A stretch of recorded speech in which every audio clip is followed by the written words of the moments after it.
जितने तरह के सेक्शंस यूज़ किए जा सकते हैं यूज़ करके एक सेक्शंस को अगर खारिज कर दिया जाता है कोर्ट के द्वारा, उस सेक्शंस को बाद में फिर से रीअप्लाई करके फिर से वही ट्रायल चलते हैं, वही सारी चीज़ें चलती है। तो ये कानून का गंदा मजाक नहीं है क्या? अगर अगर उसने पैसे मेहनत से कमाए हैं, जॉब करके पैसे कमाए हैं, तो इस पे उसकी वाइफ का हक डिवोर्स के बाद आप इस तरह से एक्सटॉर्शन करके पैसे लेने का राइट उनका नहीं है। क्या न्याय पे बैठे हुए जो इतने बड़े पद पे जिसे हम अपेक्षा करते हैं कि हमें एक न्याय मिलेगा, वो अगर इस तरह से करप्ट हो जाएं तो मुझे नहीं लगता कि इस देश में कानून का कुछ हो सकता है। जैसे शहीद भगत सिंह ने लोगों को जगाया था इस दुनिया में, इस इंडिया में लोगों को जगाया था अपनी जान देके, मेरा भाई भी मुझे लगता है कि इसी तरह से अपनी जान देके लोगों को जगाया है। सुप्रीम कोर्ट ने खुद कहा है कि 498 सेक्शंस का जिस हिसाब से मिसयूज़ किया जा रहा है, 98% केसेस जो हैं वो फॉल्स केसेस हैं। तो आप ये समझ सकते हो, अगर सुप्रीम कोर्ट का डाटा अगर आप देखोगे तो उससे ये पता चल जाएगा आपको कि क्या इंडिया में हो रहा है। मेन के पास कोई सुरक्षा नहीं है कि वो कुछ बात कर सकता है किसी फोरम में आके। इतना दिखाया कि इतना पेनफुल लड़कियों को होता है, क्या ये ऐसा नहीं हो सकता है कि ये लड़कों के साथ भी हो रहा है? मेरा भाई जिस लेवल के हरासमेंट से गुजरा है, उससे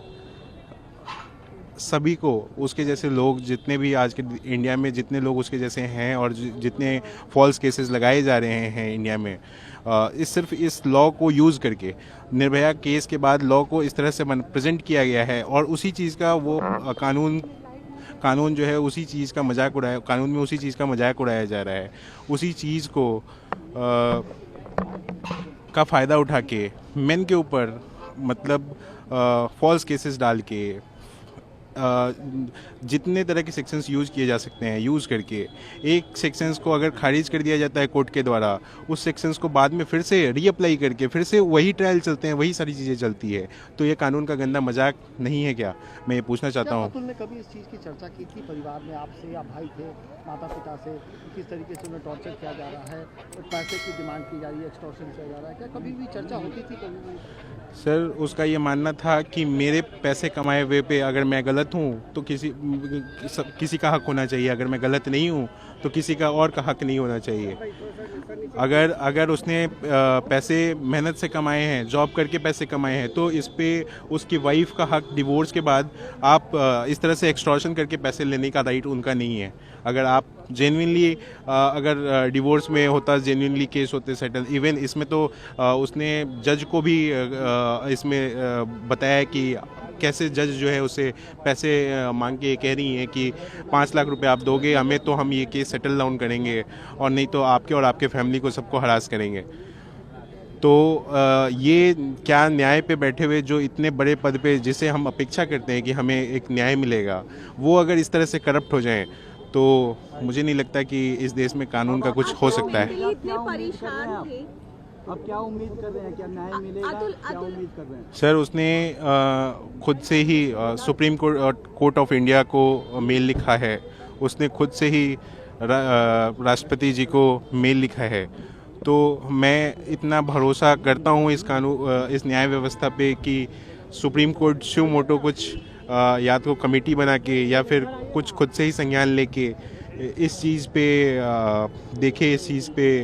देखे कि वो क्या कर सकती है हमारे लिए और क्या नहीं कर सकती है। आप मीडिया लोगों का हमें सपोर्ट चाहिए होगा इसके लिए, क्योंकि जैसे शहीद भगत सिंह ने लोगों को जगाया था इस दुनिया में, इस इंडिया में लोगों को जगाया था अपनी जान देके, मेरा भाई भी मुझे लगता है कि इसी तरह से अपनी जान देके लोगों को जगाया है कि जिस तरह से इस देश में, इवन आपको अगर डाटा पता नहीं हो तो मैं बता देता हूँ, सुप्रीम कोर्ट ने खुद कहा है कि 498 सेक्शंस का जिस हिसाब से मिसयूज़ किया जा रहा है, 98% केसेस जो हैं वो फॉल्स केसेस हैं। तो आप ये समझ सकते हो, अगर सुप्रीम कोर्ट का डाटा अगर आप देखोगे तो उससे ये पता चल जाएगा आपको कि क्या इंडिया में हो रहा है। मेन के पास कोई सुरक्षा नहीं है कि वो कुछ बात कर सकता है किसी फोरम में आके, किसी फोरम में उसके पास कोई सेक्शंस नहीं है हमारे पास कि हम बता सकें लोगों को कि हमारे साथ क्या हो रहा है। बच्चे के कस्टडी को लेकर क्या आप लोग लीगल बैटल लड़िएगा, क्या आप लोग मांग करिएगा कि बच्चे? सर, मेरे भाई ने सुसाइडल नोट और सारी चीज़ों में, उसमें व्हाट्सएप के जो चैट्स हैं, व्हाट्सएप के जो चैट्स हैं उसमें उसने डिमांड किया था कि उसे बच्चे को दिखाया जाए वीडियो कॉल पे कम से कम 1-2 बार वीक में या समथिंग, जब वो डिवोर्स केस चल रहा था। बट बहुत रिक्वेस्ट करने के बाद भी उसे